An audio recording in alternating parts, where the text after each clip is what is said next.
change your world. It's time to let it go. The things you used to think, the things you used to know, they don't help you anymore. It's time to change your mind. If it's peace you want to find. This is Kurt Kaikonen, pastor of Calvary Chapel, Waterford, at your neighborhood church. Today on Change Your World, we'll be in the book of 1st and 2nd Samuel. So grab your Bible and let's get started. It's time to change your world. You need to let it go. So today we're starting the book of 2nd Samuel, where 2nd Samuel is really just a continuation of the book of 1st Samuel. And in the Hebrew Bible, it was only one book. So last week, we left off with David returning to the Lord after living like a Philistine for 16 months. And then recovering all that was taken by the Amalekites from the Amalekites' raid on Ziklag, which included David's wives and his men's wives and their children. And last week, we also left Saul dead, defeated on Mount Gilboa, along with his 3 sons, with their bodies being abused by the Philistines after Israel's great loss in the battle to the Philistines. And then the valiant men from Jabesh Gilead risked their lives to bring back Saul and his sons' bodies to give them a decent burial in their hometown of Jabesh out of their loyalty to King Saul. And so now, 2 Samuel, it begins with David returning to Ziklag. And even though it's burned, it's still their home and they have a lot of work to do. But now, even though David is back in Ziklag, living among the Philistines, he's not living like a Philistine. He's a changed man because he's repented and he's returned to the Lord. So now David, he's waiting to hear what happened in the battle between Israel and the Philistines because he knows that it should be over by now. And David, he didn't have to wait long because they've only been back in Ziklag for 3 days when they see a messenger coming. And they see this man with his clothes torn, with dirt thrown on his head. And so David, he knew that this wouldn't be good news because these are the signs of deep mourning. And then coming into the camp and falling before David prostrate as a man, he pays homage to David as to a king. And then David, he interviews him. And I like the way that David interviews him because he just asks this man simple questions. And then he lets the Amalekite do all the talking, revealing why he's there. And David says, "Where did you come from?" And the way the Amalekite answers David's question, he's talking like he's aligned with Israel, as if he's actually a part of Israel's camp. And he says, "I escaped from the camp of Israel." And Israel's camp in Mount Gilboa, that would have been about 100 miles away from Ziklag. So that means it would have taken this man at least 3 days traveling at a pace of over 30 miles a day.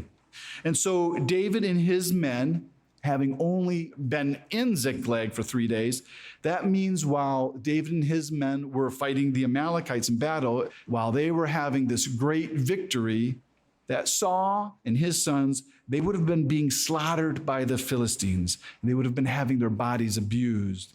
And David, not knowing anything about the battle, he asks, "How did the matter go?" And David's polite, and he says, "Please tell me." Because he's respecting this man's person for coming to give him the news. And it's terrible news. Israel has fallen. The people fled, and there's many dead. And then the man adds that Saul and Jonathan are dead also. And so David asks, he says, "So how do you know that Saul and Jonathan, his son, are dead?" And the man tells David that he has firsthand experience, that he not only saw it, but that he had a conversation with Saul before he died, and that it was just by chance that he was on Mount Gilboa, though it's thought by many that this man was either a mercenary for the Philistines or what was common for the Amalekites to be out there stripping the dead for the spoils of war before the Philistines could get to them.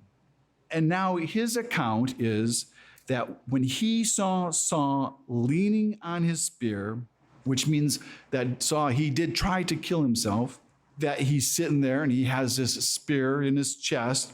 And he says, the Philistines' chariots and horsemen were following hard after Saul. And then he says, then Saul called to him, and Saul asked him who he was. And he found out that he was an Amalekite. And so he was probably really glad that he wasn't a Philistine. So that probably really pleased Saul. And then so Saul, he tells him his trouble, that he can't die. And so he asked this Amalekite to kill him. And I'm pretty sure that the Amalekite was happy to kill him because the Amalekites were no lovers of Saul because of what Saul did to the Amalekites. And so the Amalekites stood over Saul, struck him, and killed him. But from the viewpoint of the Amalekite, this was a mercy killing. And then he stole Saul's crown and his royal armband, and now he shows up bringing them to David to get a reward. And the Bible has 3 different accounts of who really killed Saul. The first one being what we read last week in 1 Samuel 31, verses 4 through 5, where it says that Saul killed himself falling on his sword. And there it says that his armor bearer, that he saw that Saul was dead. And then we have this account we read today where the Amalekite, he claims and he takes credit for killing Saul. But according to 1 Chronicles 10:14, we're told that it was actually God who killed Saul for his rebellion. And there are some very respected commentators and Bible teachers who have a difficult time reconciling both of these accounts, that both counts, that they can't both be true, where Saul killed himself and that the Amalekite also killed Saul.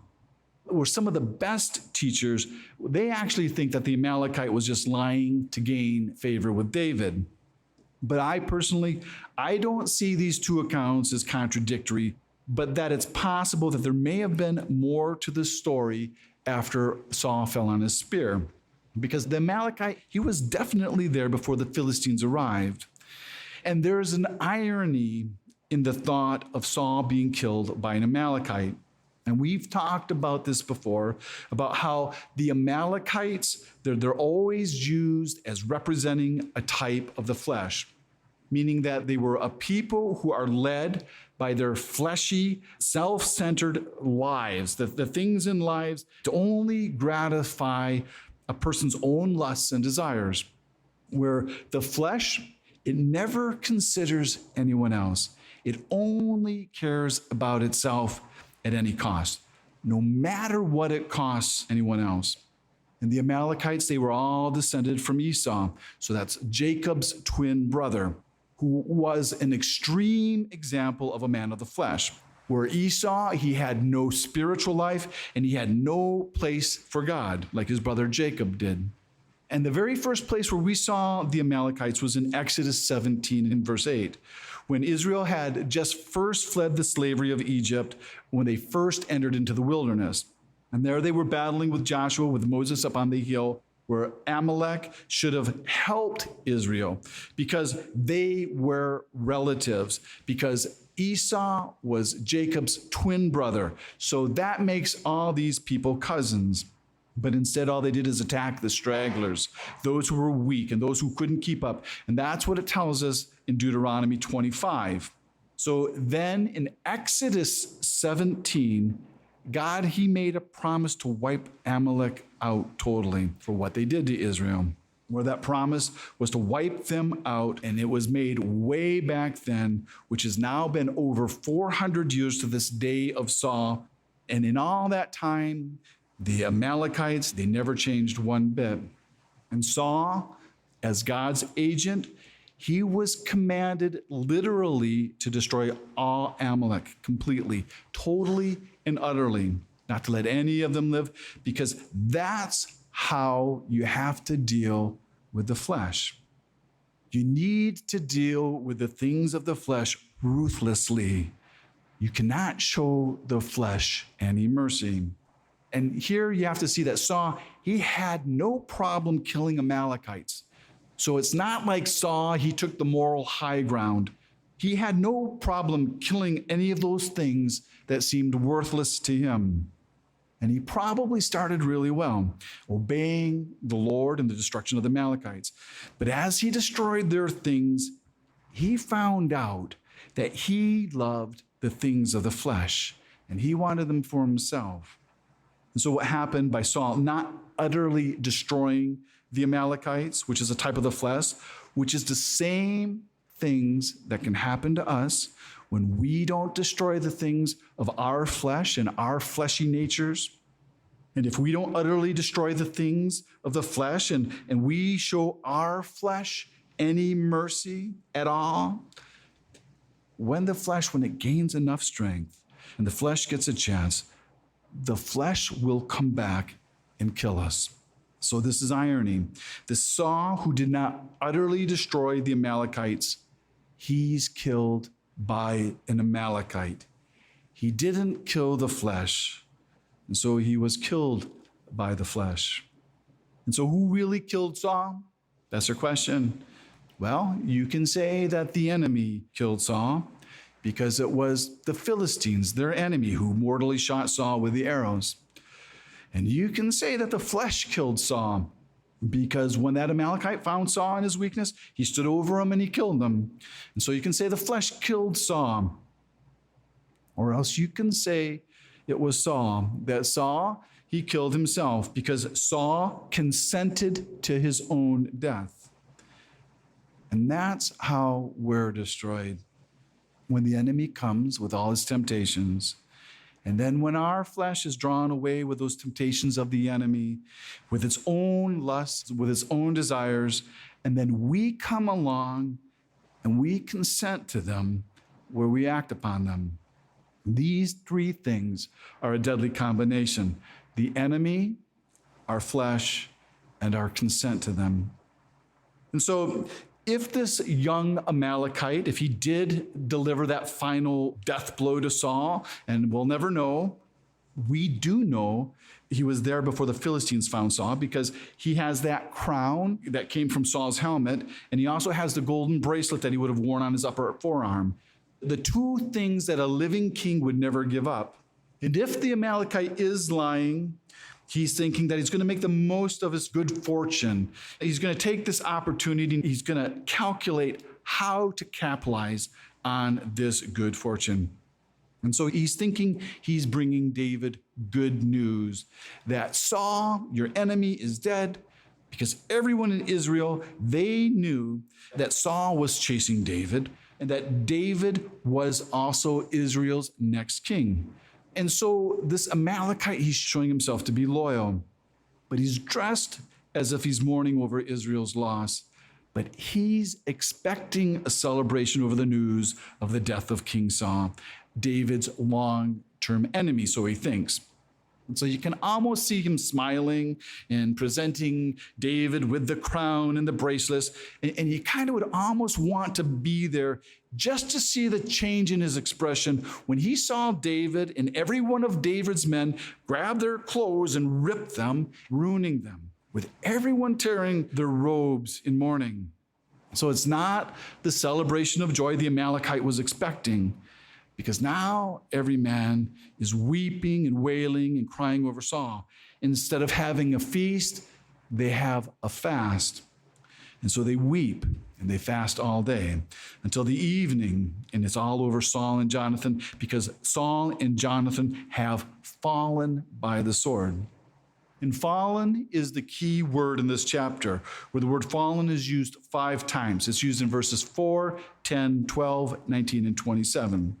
Where King Saul, who stood a head and shoulders taller than anyone else in Israel, he is now a fallen king.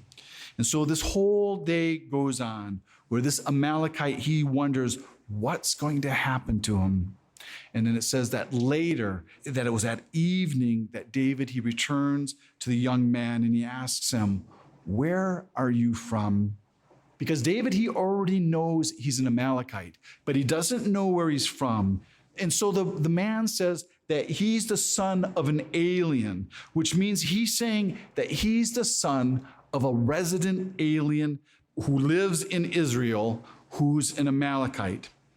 Because a resident alien means living in the land, he would have some rights along with certain privileges, but it's unlikely that he was really a resident alien, because if he was, he would have known that Saul was God's anointed, just like any Jew would have known. So if he would have come across him in a weakened condition, he would have helped him and protected him. And you would have also have protected the corpses of his royal sons, and you wouldn't dare kill him. Just like the armor bearer, that he didn't dare kill Saul. And just like Saul's soldiers, how they didn't dare kill the priests, because you don't dare to kill the Lord's anointed. You would leave Saul's fate up to God. So he probably really wasn't a resident alien, but he would be what you would call a camp follower, one who scavenges after a battle, looting, trying to get the spoils of the battle before the Philistines could get them. Okay, so now after this interrogation, the conclusion was that the Amalekite, he murdered Saul, God's anointed king, and he was judged against his own words. So David, he orders his execution.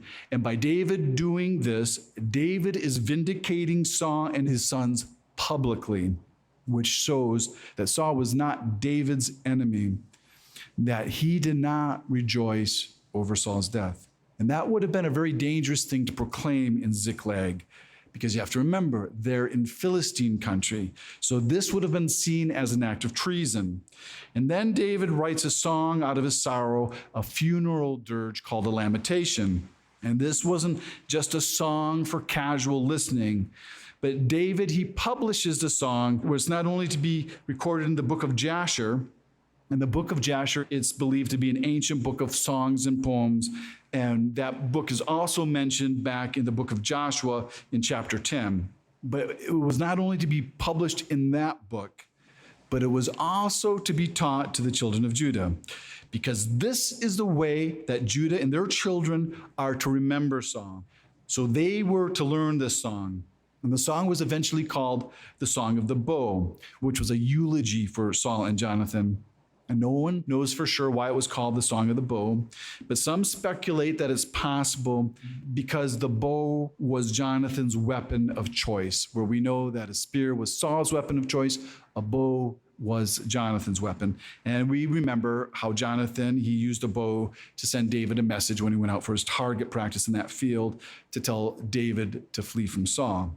And when you read the song, you would almost never think that David is writing about the same man Saul that we just studied for the last so many weeks. Because David, he doesn't say not even one word against Saul, as if there is no flaw to be found in Saul. It's like David had forgotten everything Saul had done to him for the last 10 years. But I believe that this is actually the way that David saw Saul, and that in David's eyes, Saul is a very great man, where David was pleased to be his son-in-law in spite of everything he had gone through by the hands of Saul. That David, he still admires him and he loves him because he always has. And I believe that's one of the reasons that David, he couldn't kill Saul. And so David, he starts his song, and the first thing that David says about Saul is he says that he's beautiful, that he's the beauty of Israel, along with his son Jonathan. And that word beautiful, that can also be translated gazelle. But now he's fallen, so don't anyone say a word against him, especially not among the Philistines. And David says, not in Gath. And Gath was the Philistines' capital city. And he says, not in the city of Ashkelon, not in their streets. And Ashkelon, that was the Philistines' chief religious center, so that their women, that they can't sing songs against Saul. And then David, he prays a curse on Mount Gilboa, where Saul and Jonathan were slain, and that God would curse the land and forsake it with no dew or rain, and that it would remain barren. And the top of Mount Gilboa is barren. And then the song talks about Saul's shield being cast away up there in Mount Gilboa, not being anointed, but covered with blood. And Saul, he did have a shield. And so this might be talking about how they used to oil their leather shields. Or it might be talking about how like Saul was anointed and now him being cast away, not protected and covered in blood. And then it talks about how great of warriors Saul and Jonathan were. And the truth is that they actually were very great warriors. And though they are fallen, it isn't because they didn't fight hard, because they did. And they sacrificed their lives for their country. And they were swift as eagles and strong as lions. And then David goes on to praise the relationship between Saul and his son Jonathan, that they were beloved, which means that they were loyal to each other. And not just in life, but even in their death, they weren't separated. And then David tells the women to weep over Saul because Saul had brought great prosperity to Israel, prosperity like they have never known before. And all they had to do to see it was just to look at their clothes, that they have such luxuries. They're all dressed in scarlet with gold ornaments sewn into their garments. Where now the country is richer with much more abundance than before Saul was king. Where Saul has not only brought stability to Israel, but he's also brought economic prosperity. And then David, he turns his attention to his best friend, Jonathan, and he calls Jonathan his brother. And they were brothers because they were brother-in-laws. Not only that David was married to Jonathan's sister, but they were also brothers in heart, what we would call kindred spirits or brothers in the Lord, because they made a covenant with each other in the name of the Lord. And it seemed that they renewed their covenant with each other every time they met with each other. And then David says something in his song that's been very badly misinterpreted by the homosexual community, where the homosexual community tries to twist what David writes, where David says, "You have been very pleasant to me. Your love to me was wonderful, surpassing the love of women." And these people who twist David's words, what they're trying to do is they're trying to twist David's statement to justify their own homosexuality. But David was never a homosexual, though he had other very serious sexual sins, to be specific, adultery, which he had to repent from. But David was never a homosexual. And if you knew anything about David, if you've ever read and studied the Psalms, you would immediately see that David was a staunch believer in the Mosaic Law. And you can see that really clearly if you ever read Psalm 119.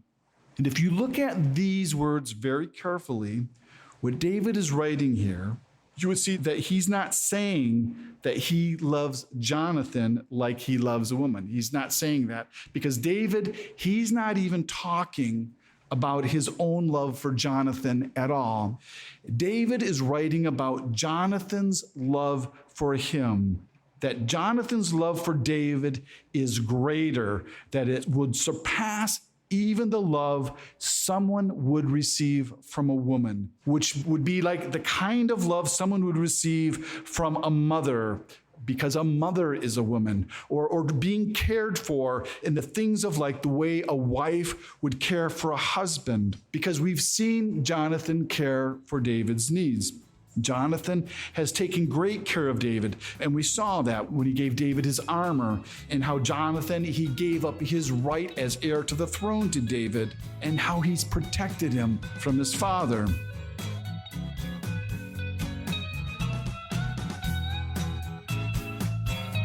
You need to change your world.